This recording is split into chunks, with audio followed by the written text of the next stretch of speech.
Hi, I'm Mike Conlon, your host of the Weiser Books Radio Hour. Today's guest is Lawren Leo, owner of New Moon Books, Crystals, and Candles in Pompano Beach, Florida. Also a psychic and author of our latest publication, Horse Magick. Welcome to the show, Lawren.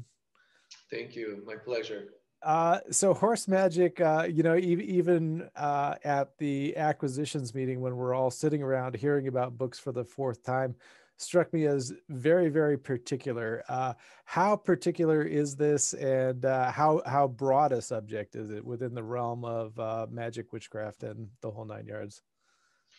It's both particular and broad. It's a great question because, in particular, obviously, it's working with the sacred totem of horse. But in a broader way, the sacred totem of horse inspired me to create the spells.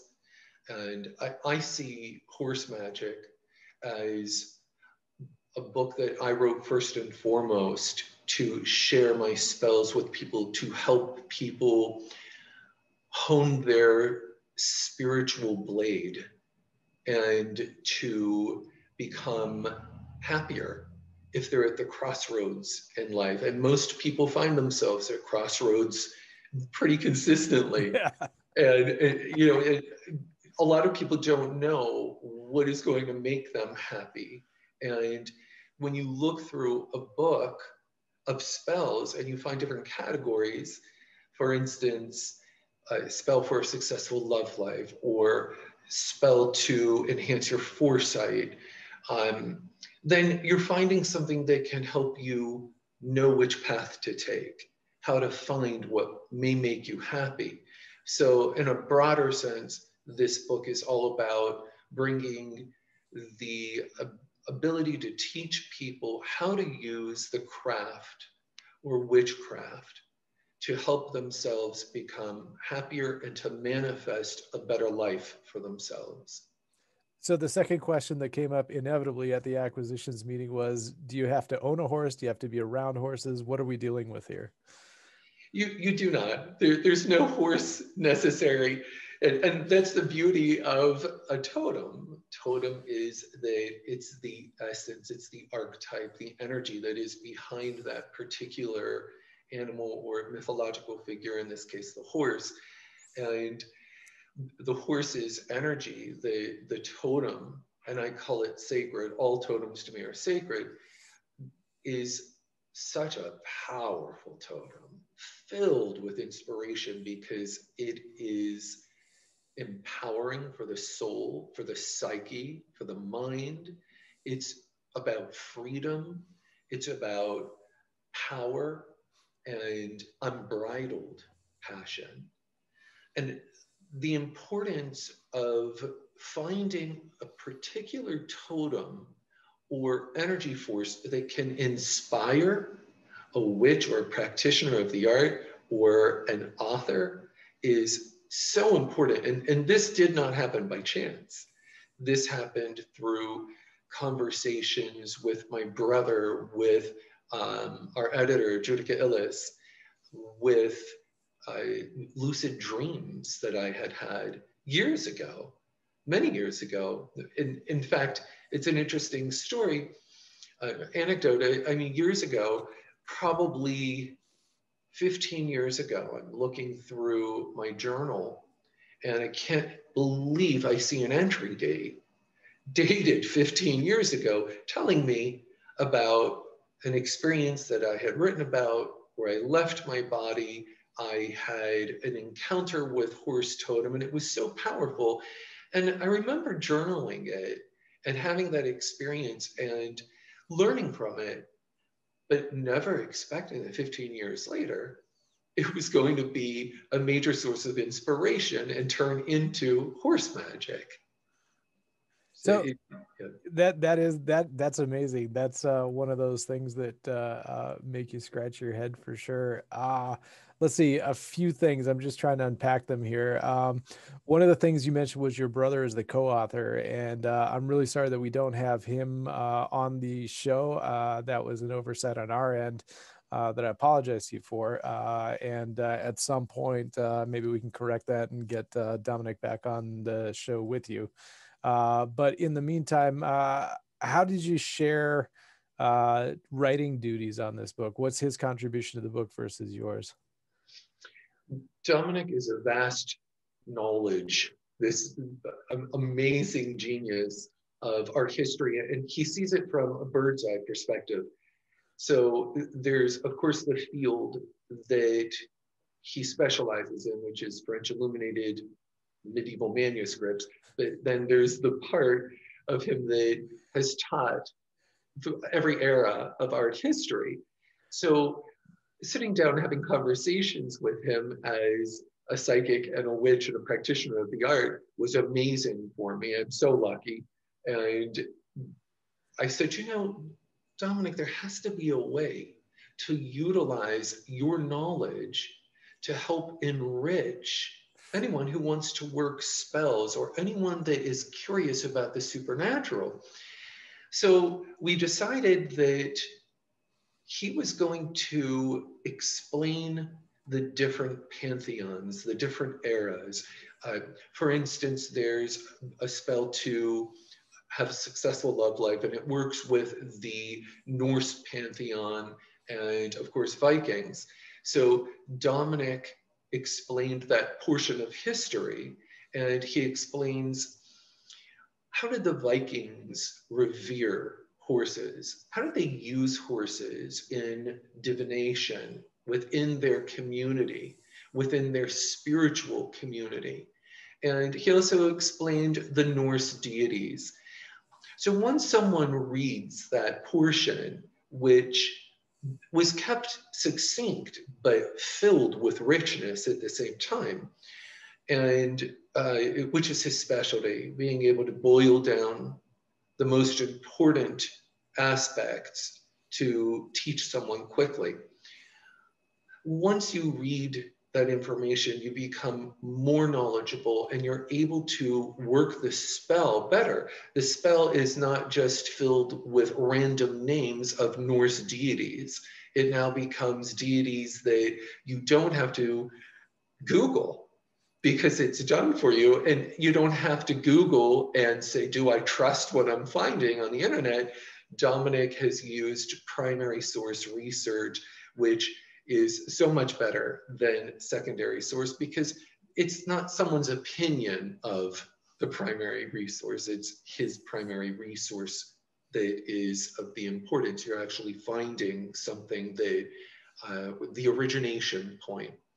So it enriches the spell, and instead of the spell becoming random and you just use words, they become sacred words. They become words that are also from my psychic ability, and this is where my portion of horse magic comes into play.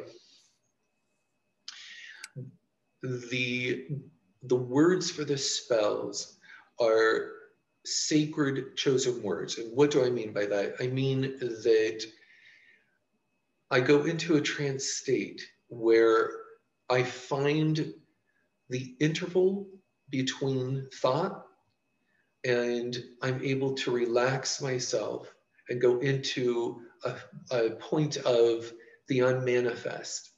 And I allow my higher self and the wisdom from primordial intelligence, where before thought begins. That's the primordial intelligence. And I allow that to be given to me in a trance state. So is it me? Yes, but it's the part of me that is unmanifest. And that was my role, the creation of the spells, in explaining what the spells mean. Right. Each spell holds a secret. If you can unravel the secret, if you can understand the ingredients of the spell and understand why the author or the creator of the spell used it, well, then you're already allowing yourself to have a doorway that's partially opened. So it becomes more than a spell that you would find with blind spots. It becomes a spell that is allowing you to reach a deeper state of power and manifest better. So your brother, by the way, I did catch that unbridled reference. Very clever. I like that a lot. No pun Um, intended. right, right, right. Pun Uh, intended, but good. Absolutely, and descriptive, and certainly pertinent to what we're talking about. But your brother's an academic in life. Does he have a spiritual practice on the same level that you do?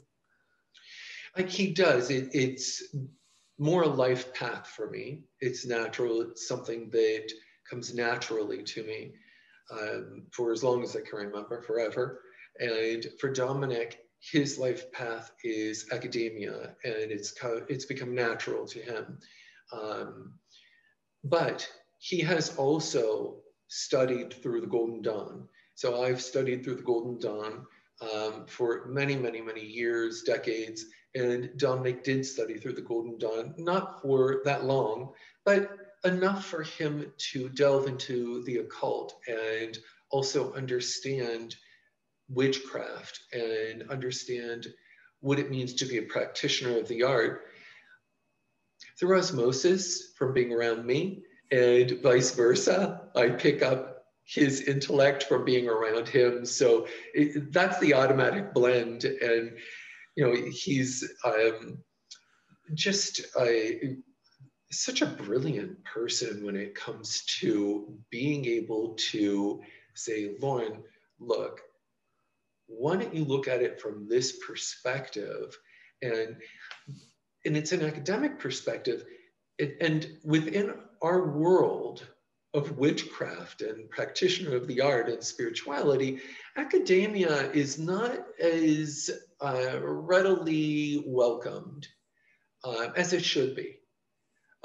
It should be readily welcomed because it's something that can enrich our knowledge and our soul, and that's really where the power comes from. It can also help make correct decisions and point someone in the correct way. So yes, Dominic has practiced witchcraft, and I tell him this is what you need to practice, and he does it, and he goes into meditation.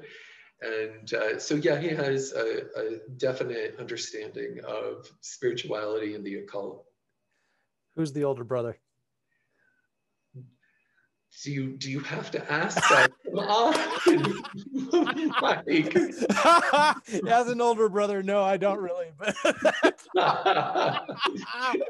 oh Okay, boy, I'm the younger brother, but it tends to be that I end up feeling more serious at times. So yeah, Dominic is older by 4 years, but all right. he So looks younger sometimes. yeah. So let's see. The way the chapters are structured, I'm not going to call it unique because I'm sure there's other books out there. But what struck me is that the mythological write-up or the meaning behind what you're trying to get across is very brief, very straightforward, very well thought out. And it makes sense after what you've told me of Dominic's contribution that it rings absolutely true. Then the spell, which is laid out with the ingredients and then the spell work. But I think even more than I'd say, 80, 90, 95% of the other books that we publish on magic was the impeccable resource list at the end of the chapter. And I mean, I think it's not just handy, but it's a valuable resource for people looking for stuff. I have to think that as an academic, that was a lot of Dominic in making sure that resource list was there. It was. He was the majority of the resources, most certainly. But it was definitely something that I took part in. And if I had to portion it into percentile, it would most likely be 70 Dominic, 30 me, because we put our heads together.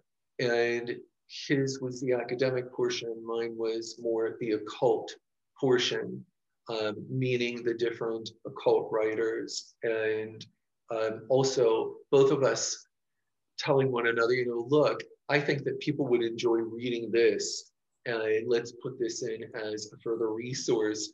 But yes, most certainly, that was a huge endeavor and undertaking, and it was done um, for both of us. We made that decision because I've read so many books that I wanted to know, where can I find more information? And when I pick up a book, I look at the bibliography. To me, the bibliography is telling me about the book. Sure. I'm one of those odd eccentrics. That's where I start. And then I turn to the table of contents. But I'm also apt to say, if I see a book that's interesting and I want to find an interesting spell, I open right up to it. And that's where I start. And that's also one of the reasons why I wrote Horse Magick in a non-linear fashion. So it's for anyone that wants to find a spell that they need or they feel they need. And they don't need to own a horse. They don't need to understand what the horse totem is. They don't need to read any other portion of the book. They just need to read that spell and be able to perform it. So it's both non-linear and also a comprehensive list of academia and further resources to read.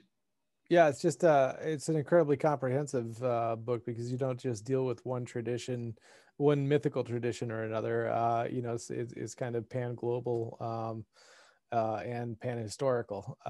So that's pretty, you know, I want to say unique, but you know, because it's focused on horse magic, it seems like it gave you that freedom to kind of get into different traditions rather than sticking with one tradition specifically.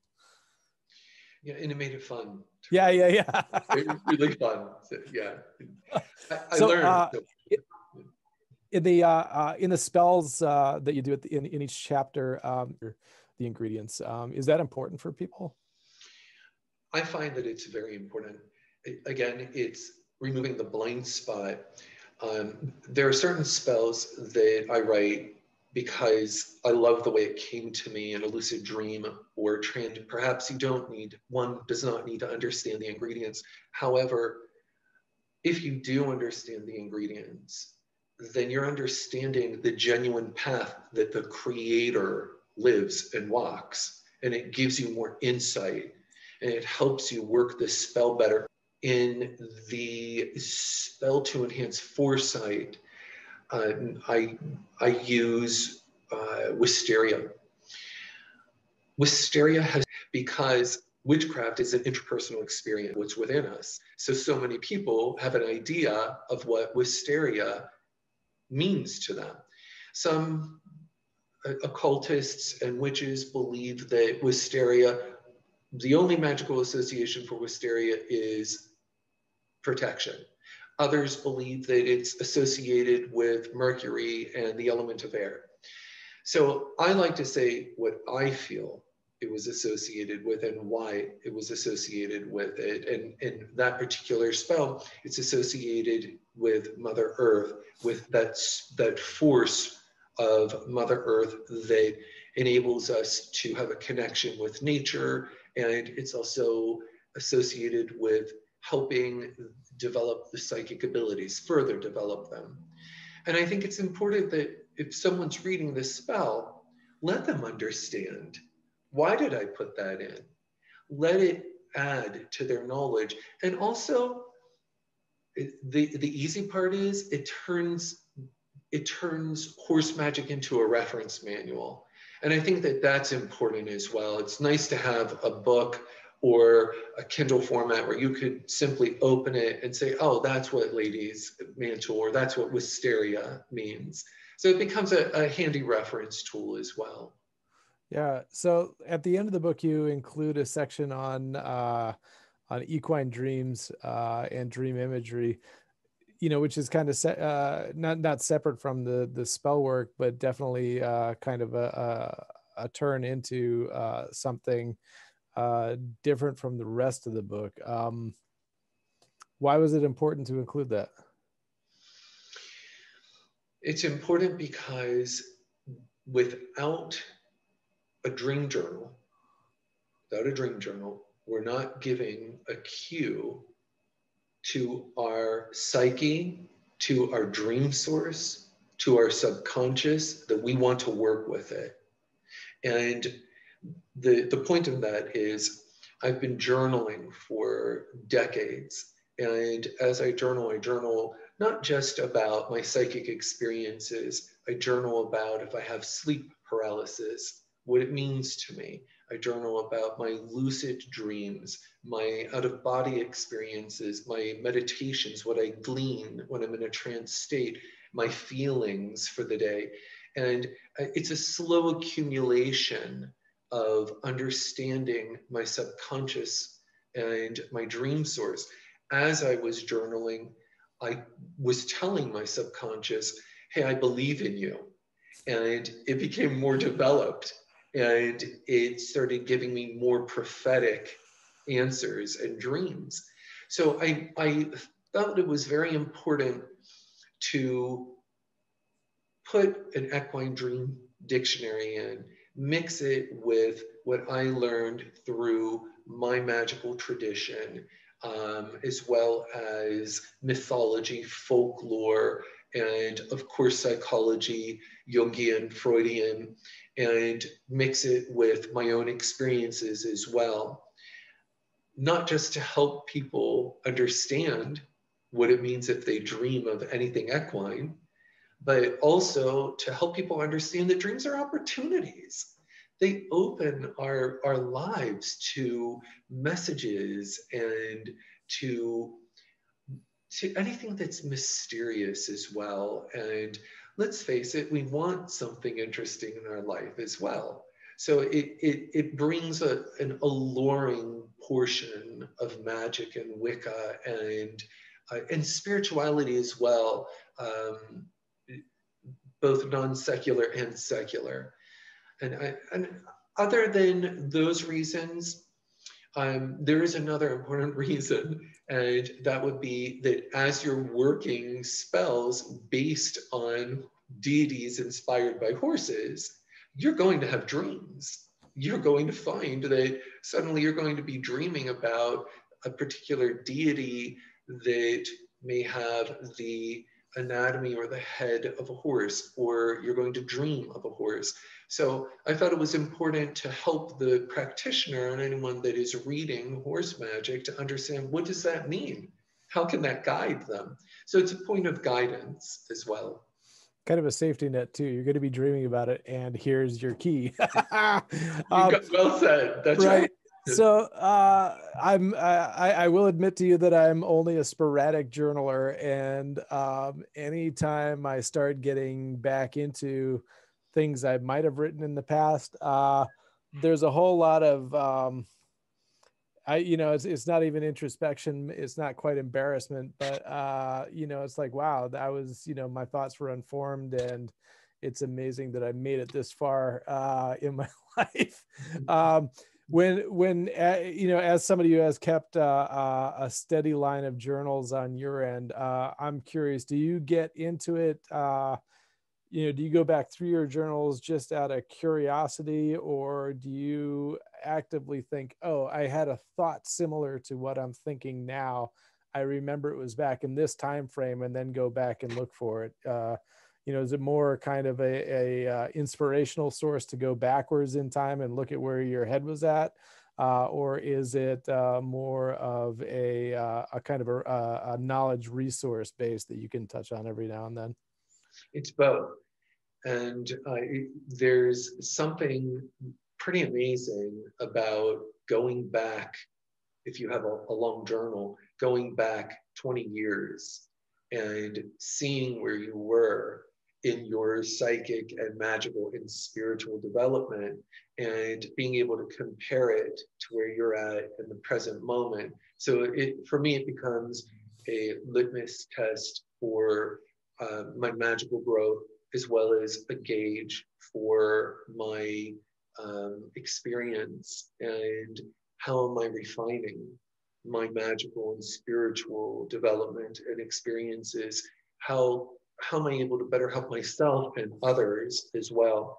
But it's something that's so interesting to actually go back and read. And I think it's important for anyone that actually has a journal, don't forget, go back and read. That's what it's there for. You learn so much.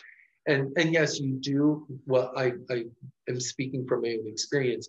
I have had similar experiences that have allowed me to actually go back 5, 10, 15, 20 years and give an additional note and say, wow, this is what happened and it took this many years and now I get it and I understand it on a completely different level.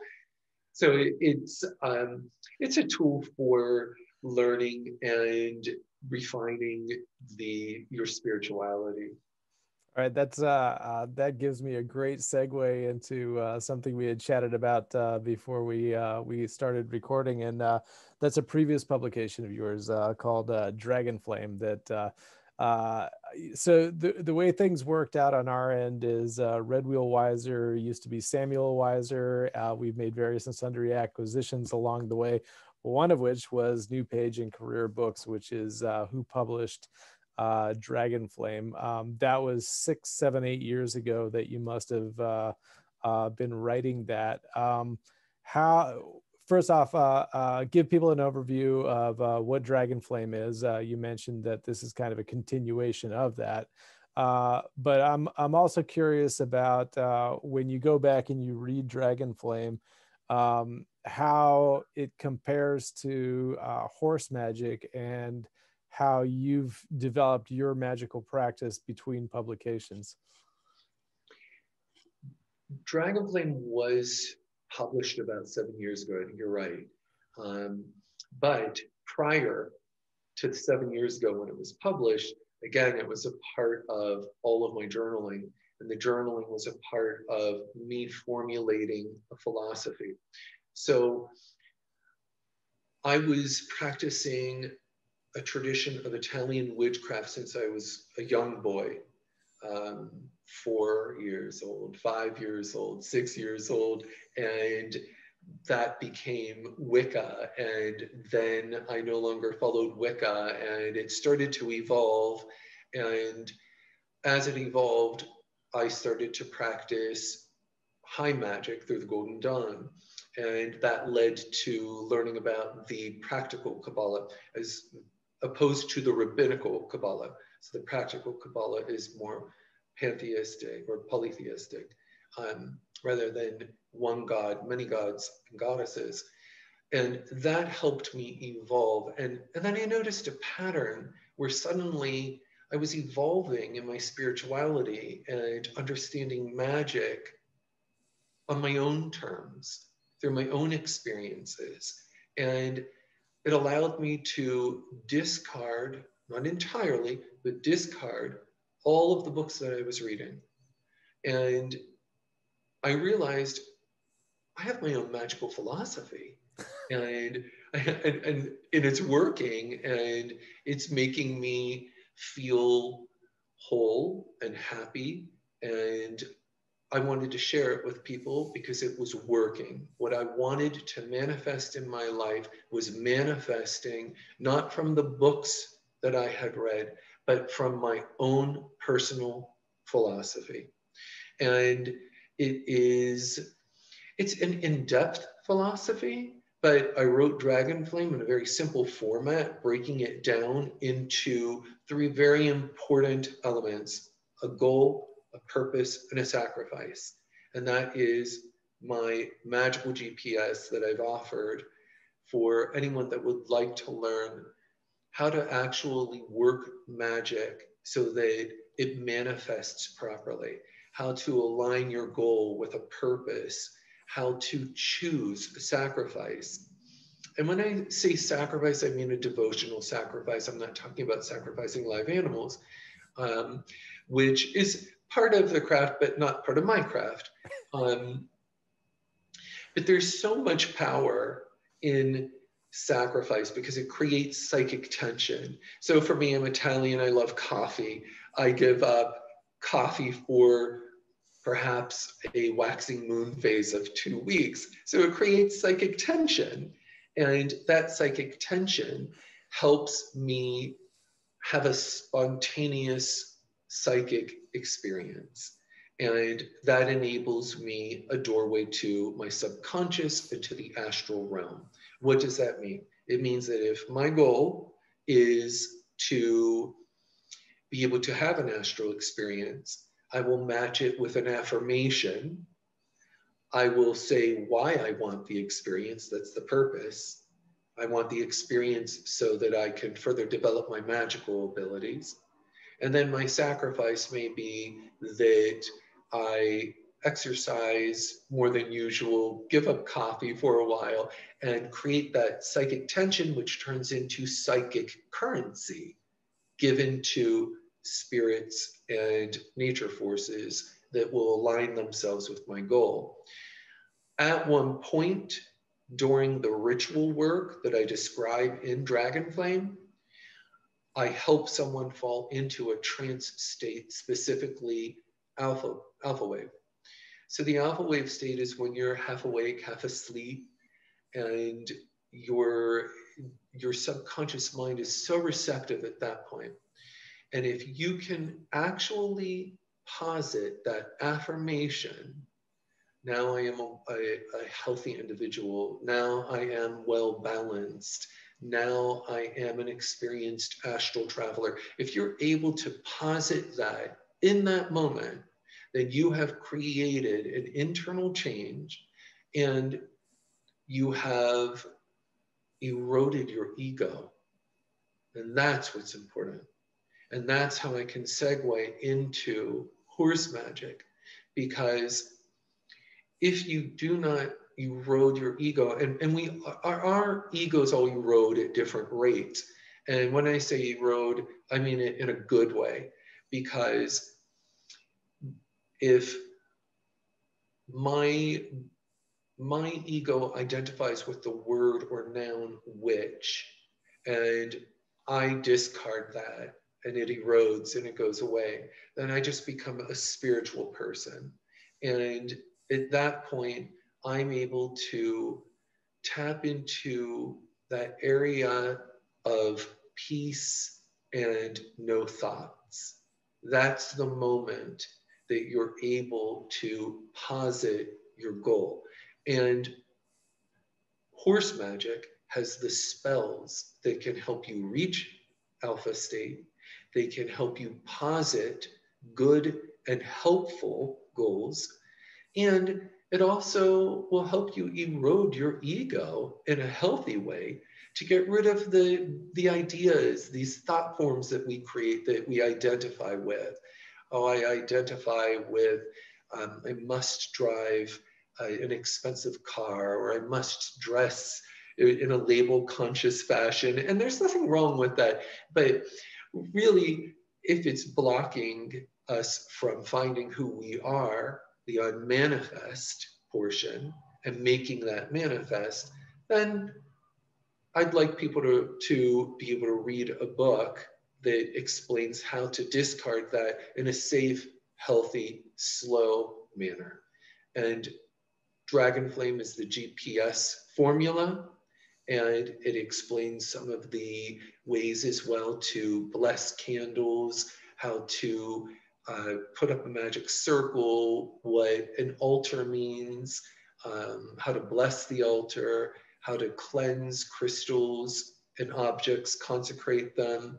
It also, I give a very brief and clean explanation of the Kabbalah, the practical Kabbalah, as well as rituals to put back together a life that has somehow become unhappy.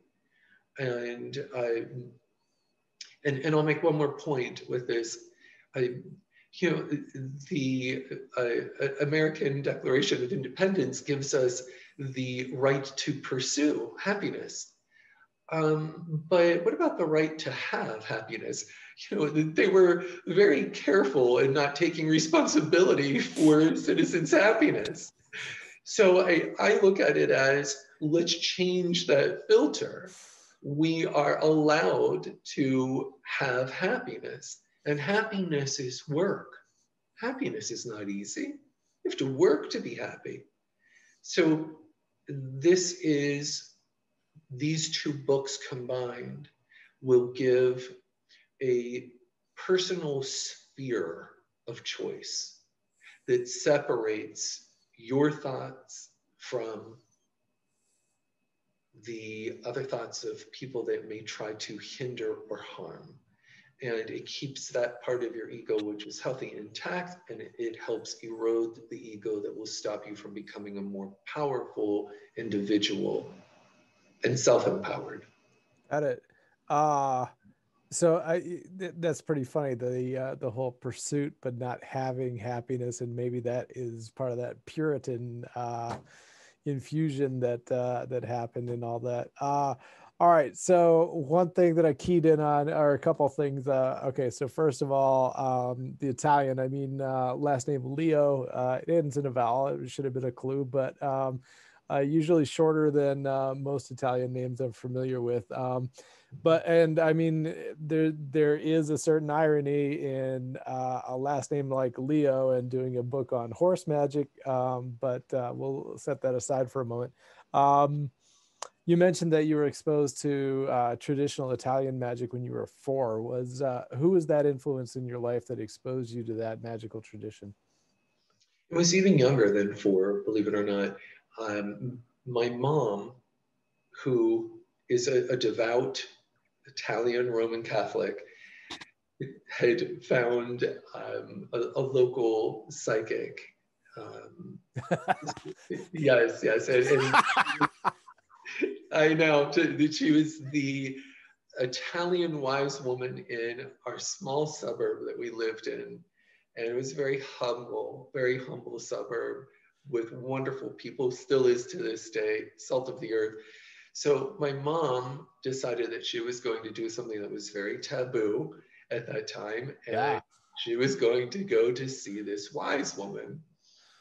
And she went to this psychic, and the psychic told her, you're going to have a son, and he's going to end up doing what I'm doing.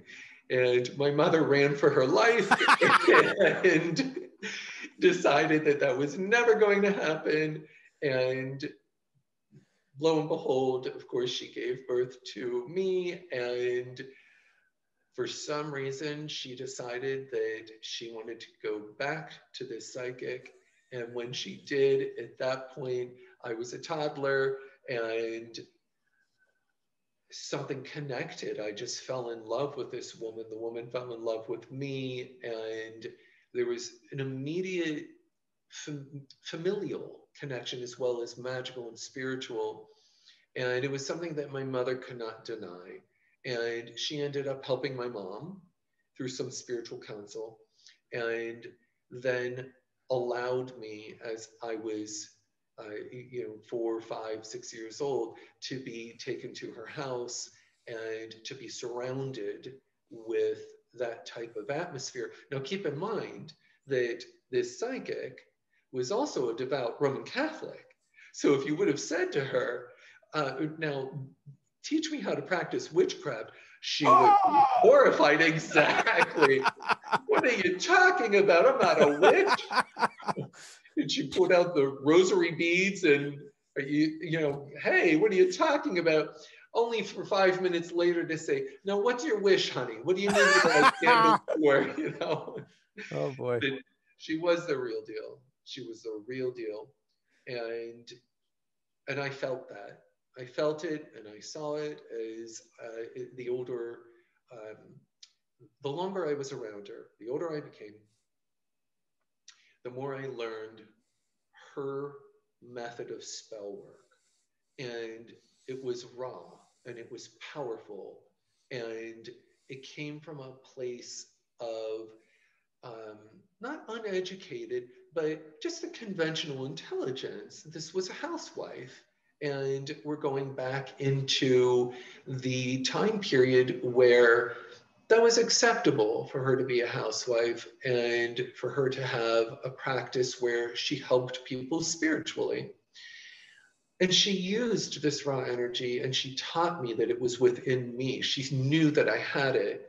So, and by the way, obviously, and you know this, but this is for other viewers, this is also known as stregheria, and stregheria is Italian witchcraft, which I really took a liking to, and I loved it. And it was part of, and is a part of my culture and my heritage. And she was a part of my life until she passed away in her late 80s and had a huge impact on my life and taught me the authors of old that I sell in my store, that I use in my classes, such as books that people I don't think have heard of for many, many years. How to Help Yourself with White Witchcraft by Algie Manning.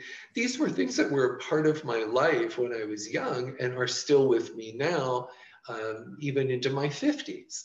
So it's exciting to me, and it helped me. It helped meld this Wiccan or earth-based or Italian witchcraft with an educated idea of high magic and the Kabbalah and the Western Mystery School. So it's this amazing eclectic mixture that is a part of me now. It's woven into my personality. All right. So first of all, my God, you're in your 50s. Yeah. Damn. Okay. So good for you. But thank you. So going from that traditional kind of tutelage under, somebody who was, for want of a better word, a master, kind of a mentor type of thing.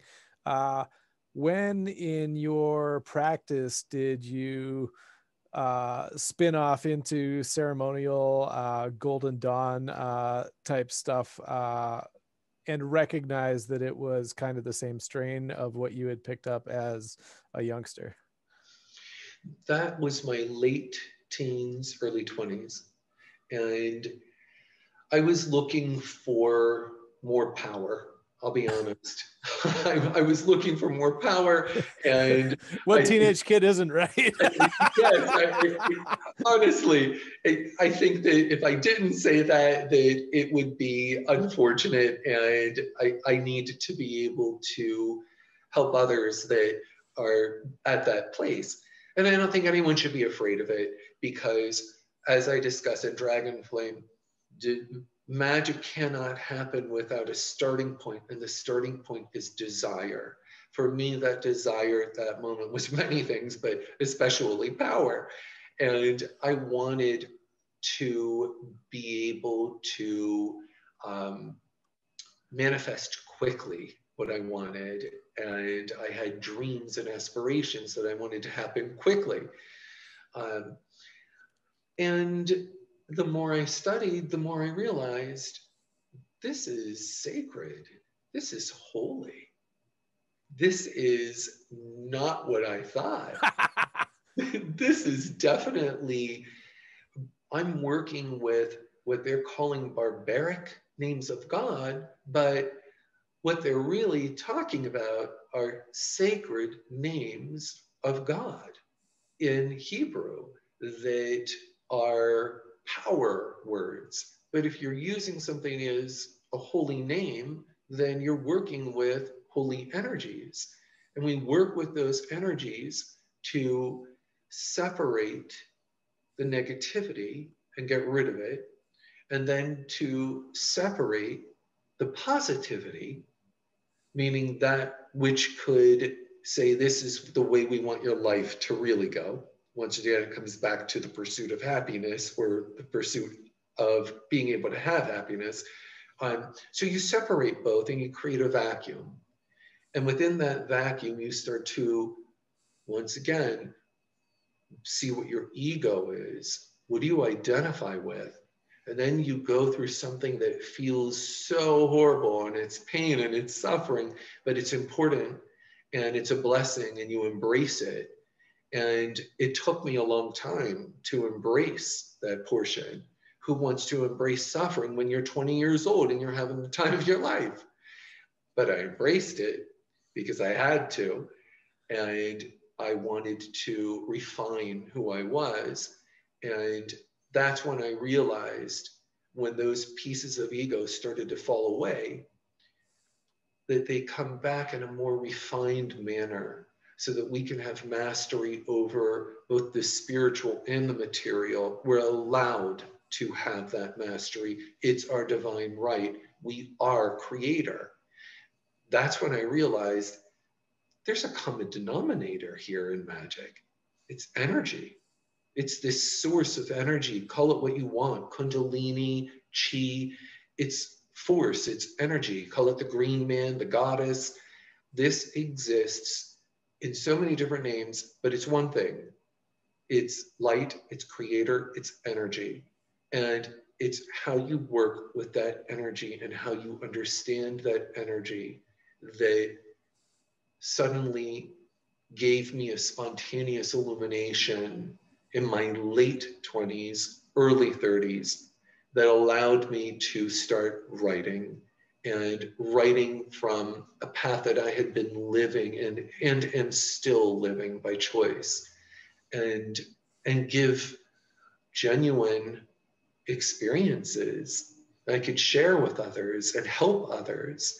So it went from wanting to be powerful and achieve all of these amazing aspirations to learning that if you have a psychic ability, that it is your responsibility to use that to heal and to guide, not just yourself, but others.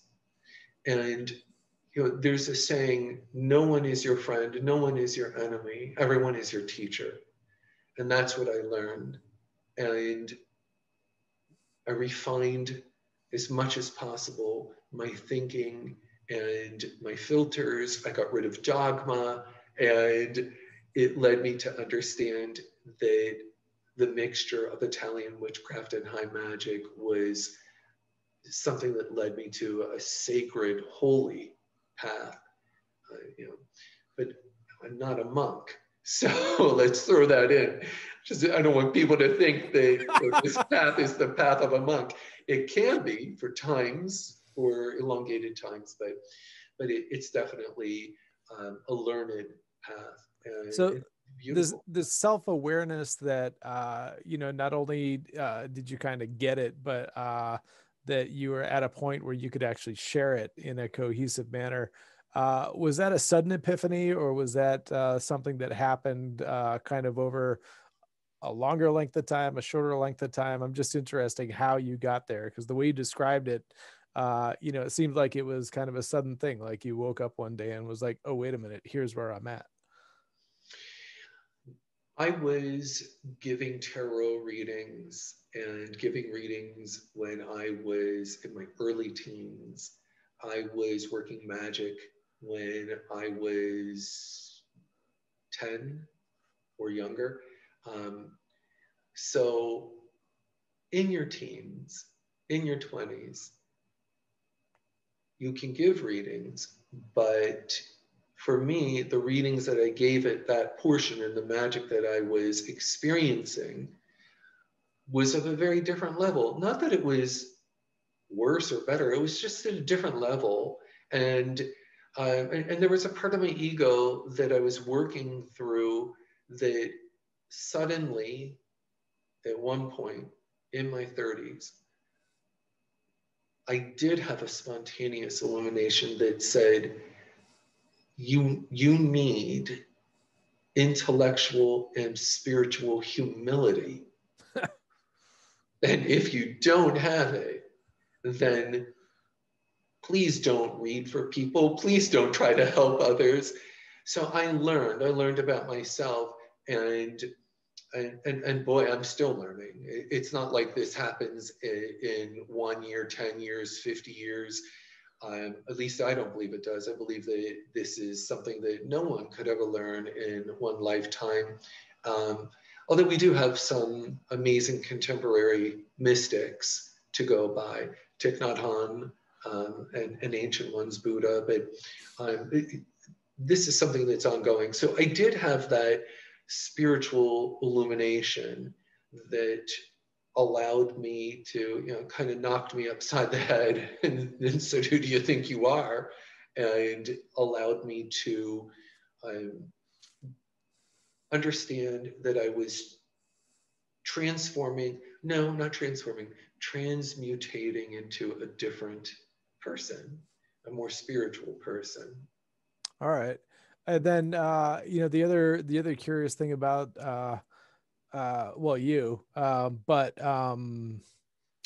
something that struck me when I was reading your bio is, the owner of a book crystal candle shop in Pompano Beach. How did that come about? I mean, was it kind of an organic development from you doing readings for people into having a physical location? Did you wake up one day and was like, you know what, I really want a mystical bookshop? How did that work in your life? I'm just very, very curious about that. Okay, so it started in a selfish manner, and then it became altruistic. So the selfish portion was I needed a bunch of ingredients to work my rituals and spells. So a bulk purchase, okay. Exactly. I need stuff. What's going on here? I'm spending so much money. I might as well buy a whole bunch and open up a store. And honestly, it started in that manner. And about a year or two later, I realized that there is so much social injustice and discrimination, not just within our community, but within the world. And that's when it became altruistic and has become a beautiful part of my life because I love it. I love crystals. I love working magic. I love helping people, but I also enjoy and love having a store that can be a shelter from the storm for people. Yeah. It's necessary. And the more people that follow this store or myself or like-minded people on social media, the more that they are going to help annihilate discrimination and to help people understand that gender is more fluid and that we're moving into a new period of time. So it became a part of me, as did my electronic magazine, that wants to disseminate knowledge and wants to help people. So it became a part of me that I love and enjoy and is humanitarian. Sounds almost like a mission. A mission? Yeah. Yes. Yeah. Yeah. I mean, you said you're not a hermit, but maybe you are a missionary in some sense. I will say that I can absolutely believe that anyone that wants to be involved with magic for the correct purposes of aligning themselves with creating change in the world can do so. And I've embraced that as a mission and as a visionary. And I hope to be able to live up to that. That's a high standard you've set for yourself. I've learned to set high standards. I'm happy with that. If it's up here and I reach here, then I'm all right. Hey, all right. Absolutely. I got a good sense of humor too, Mike. So. Absolutely.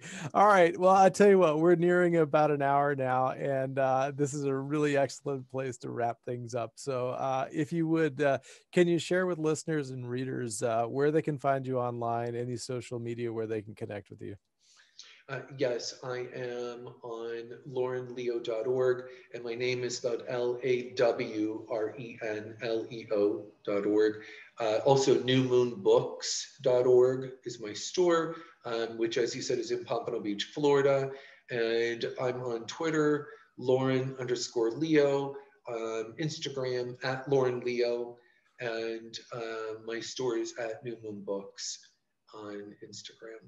Hey, I did mean to ask, I mean, I'm trying to get it, I'm trying to shut this down, but I did mean to ask, I mean, you know, it may sound weird to people who listen to this at some point in the future, but right now we're kind of in the midst of a pandemic. There have been lockdowns. There have been shelter in place orders. People are socially distancing and stuff like that. Uh, Even though you're in Florida, um, that has to have affected your physical business. How are things for you? It did affect the physical business last year, and I have set into place an online store, and I have also set into place a free resource online. It's an electronic magazine called The Familiar, and I want that to be free. That's my way of giving back to the community because of that free resource, because of an amazing group of people in my local community. This store is thriving. It's really thriving, and I'm so grateful. And um, and I feel blessed. And I, I'm I'm all for supporting your local businesses. So yes, I'm so glad you asked that question. Anyone listening to this, please, there are great things you can do for authors. One, leave them a review, a good review if you like their book. And also leave a good review if they own a store on Google for them, and buy local. Yeah, Brick yeah, and yeah. mortar stores need to play a part in our society and our community. They are the backbone of the American dream, and let's keep it going. So yeah, we're doing really well. Thank you. We're open, and of course, masks and social distancing still apply, but yeah, it's doing well. Okay, perfect. Well, thanks so much for spending some time with us, Lawren. Thank you.